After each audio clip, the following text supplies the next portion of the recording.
Aiman, and these are our top stories for tonight. Donald Trump signals the possibility of land strikes against drug cartels, and Trump calls off a second wave of attacks on Venezuela following renewed cooperation. All that and more coming up on AWANI International.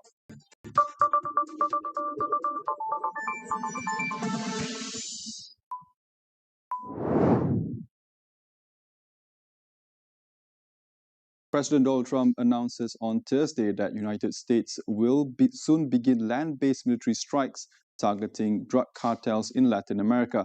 Speaking in a televised interview, Trump says that Washington has successfully disrupted almost all maritime drug trafficking and is now preparing to target cartel strongholds on land. He characterized powerful criminal groups as having de facto control over large swaths of territory in Mexico and said the new phase of operations will directly confront that influence. Trump's remarks follow a highly controversial U.S. military operation last weekend that resulted in the capture of Venezuelan leader Nicolas Maduro. Since September, U.S. forces have carried out a series of strikes on vessels alleged to be involved in drug trafficking in the Caribbean and Pacific, resulting in more than 100 deaths. Trump also said that U.S. forces have already conducted at least one land strike against a docking area believed to be used by suspected drug boats in Venezuela. On Sunday, Trump disclosed that he had urged Mexico's President Claudia Sheinbaum to allow U.S. troops to operate on Mexican soil against drug cartels, proposals which he had previously rejected. Venezuela has begun releasing political prisoners in an apparent concession to the United States less than a week after its forces captured former leader Nicolas Maduro. National Assembly President Jorge Rodriguez described the move as a gesture of goodwill towards national peace and reconciliation. Among those freed is Enrique Marquez, a former presidential candidate and senior opposition figure. Spain's foreign ministry said 5 of its nationals had been released, including prominent Spanish Venezuelan rights activist Rocio San Miguel. The release of political prisoners in Venezuela has been a long-held demand by the United States, especially during moments of heightened repression around elections or protests. Rights group Foro Penal estimates there are 863 political prisoners in Venezuela, including activists, journalists, and protesters arrested after the disputed 2024 election. U.S. President Donald Trump reveals that he had cancelled a second military strike on Venezuela, saying the move was no longer necessary after improved cooperation between the two countries. In a post on social media, Trump says relations with Venezuela have taken a positive turn, with the interim government releasing a number of political prisoners as a gesture of goodwill. He said the United States and Venezuela are now working well together and that the focus will shift to joint efforts to rebuild the South American nation's oil and gas infrastructure. Trump added that major oil companies are expected to invest at least $100 billion in Venezuela's energy sector and that he plans to meet their executives at the White House to discuss those plans. Despite calling off the second wave of strikes, Trump said U.S. naval vessels would remain deployed in Venezuelan waters for safety and security purposes. As the headline for tonight, more news coming up shortly after the break.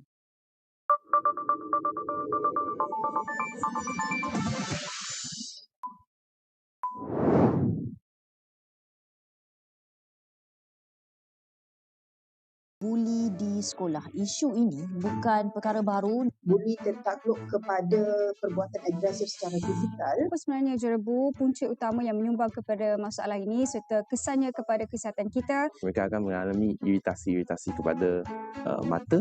Selain itu, iritasi kepada saluran pernafasan.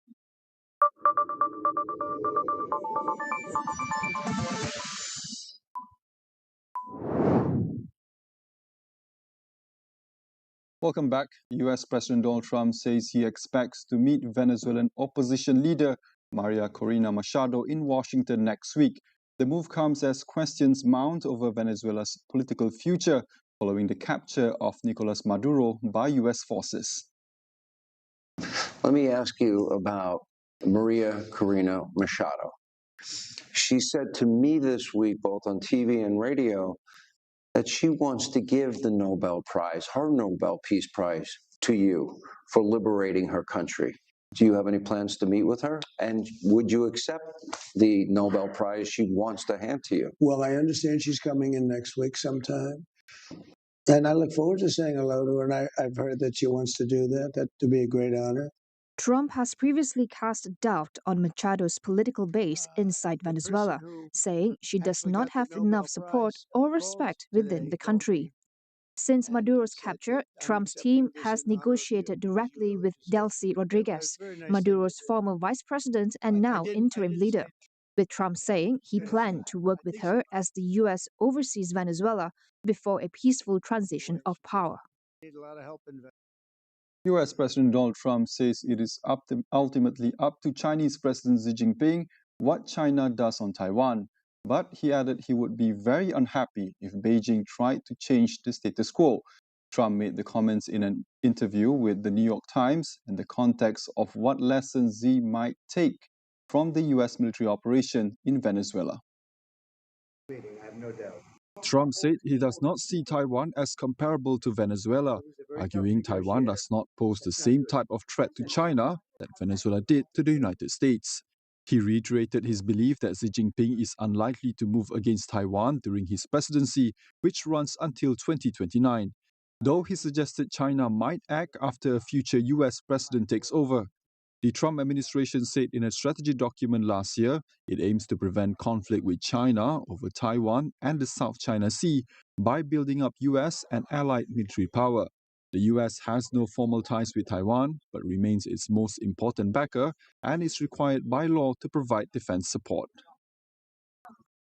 German President Frank-Walter Steinmeier has delivered a sharp critique of US foreign policy under President Donald Trump, warning that the global rules-based order is at risk of collapse. Speaking at a symposium in Berlin, Steinmeier said the world must act to prevent international relations from descending into what he called a lawless den of robbers, where powerful and unscrupulous actors take what they want. His remarks appeared to reference recent US actions, including the removal of Venezuela's President Nicolas Maduro. Steinmeier said global democracy is under greater threat now than at any point in recent history, and cautioned that unchecked behavior by powerful states could lead to a world in which entire regions or countries are treated as the domain of a few dominant powers. The German president said the United States helped construct the current global system after World War II, but he warned that its recent conduct is contributing to a serious erosion of the shared values that underpin it. The US will provide $45 million in assistance to Cambodia and Thailand as part of peace efforts amid a fragile ceasefire along the border. Assistant Secretary of State for East Asian and Pacific Affairs, Michael George de Sombry, says details on the allocations are still under discussions, pending consultations with officials from Cambodia and Thailand. We will be providing $15 million for border stabilization to help communities recover and to support displaced persons. $10 million in demining and unexploded ordnance clearing operations, and $20 million for initiatives that will help both countries combat scam operations and drug trafficking, among many other programs. The restoration of peace at the Thai-Cambodia border opens new opportunities for the United States to deepen our work with both countries to promote regional stability and advance our interests in a safer, stronger, and more prosperous Indo-Pacific. Cambodia and Thailand have agreed to a new ceasefire on December 27, following 20 days of fighting that left over 100 people dead and more than 500,000 displaced. De Sombry said the US would continue to support the Cambodian and Thai governments in implementing the Kuala Lumpur Peace Accords signed last October. He added that the US was optimistic that ASEAN's multilateral observer mechanism would help preserve lasting peace. De Sombry, who is currently meeting senior Thai officials in Bangkok, is scheduled to travel to Phnom Penh tomorrow to further discuss the implementation of the peace accords. The United Nations says the US has a legal obligation to continue paying its dues after Washington withdrew support from more than 30 initiatives under the World Body. The UN stressed, however, that the work of all its agencies will continue under their existing mandates as set by member states. The Secretary General regrets the announcement by the White House regarding the United States' decision to withdraw from a number of United Nations entities. As we have consistently said and underscored, assess contributions to the United Nations regular budget and the peacekeeping budget as approved by the General Assembly are legal obligations under the United Nations Charter for every member state, including the United States. Dujarric said UN officials received no formal notice from the Trump administration, learning of the withdrawals through news reports and White House social media. US President Donald Trump moved to withdraw the country from dozens of international organizations yesterday, including several that work on climate change. The White House said the decision was taken as the bodies no longer serve American interests and promote what it described as ineffective or hostile agendas. Iran saw a total internet blackout as protests over economic conditions spread across the country. Crowds of protesters have been marching through the capital Tehran and other major cities in what is described as the largest show of force by opponents of the clerical establishment in years. The internet disruption was first reported by Internet Freedom Monitor NetBlocks. While the exact cause remains unclear, Iranian authorities have repeatedly shut down internet access during periods of unrest in the past.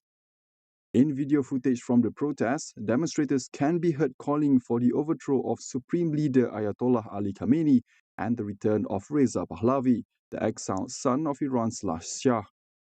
The unrest has now entered its 12th consecutive day, fueled by anger over the collapse of Iran's currency. Shopkeepers first took to the streets of Tehran on December 28th to express their anger at another sharp fall in the value of the rial on the open market. Norway-based monitor Iran Human Rights said at least 45 protesters, including 8 children, have been killed by security forces so far. Syria's defense ministry announces a ceasefire early on Friday in 3 neighborhoods of Aleppo, aiming to halt renewed fighting between government forces and Kurdish fighters. The decision follows a night of intense clashes with heavy gunfire and shelling reported across the city. According to the Defense Ministry, armed groups were given a 6-hour window to withdraw from the contested areas before the ceasefire would fully take effect. The truce was scheduled to begin at 3 o'clock on Friday morning in the Sheikh Maksud, Ashrafiyah and Bani Zaid neighborhoods. The violence, which erupted on Tuesday, has forced more than 140,000 residents from their homes and left at least 7 civilians dead, Syrian authorities said. The United States called for an immediate end to the fighting and said it stands ready, alongside its allies, to support efforts aimed at reducing tensions between Syrian government forces and Kurdish groups. That concludes AWANI International for tonight. Stay with us as we track the strategies and power shifts shaping the new global order. For more updates, visit international.astroawani.com and follow us on social media. I'm Amirul Aiman. Thank you for watching. Good night.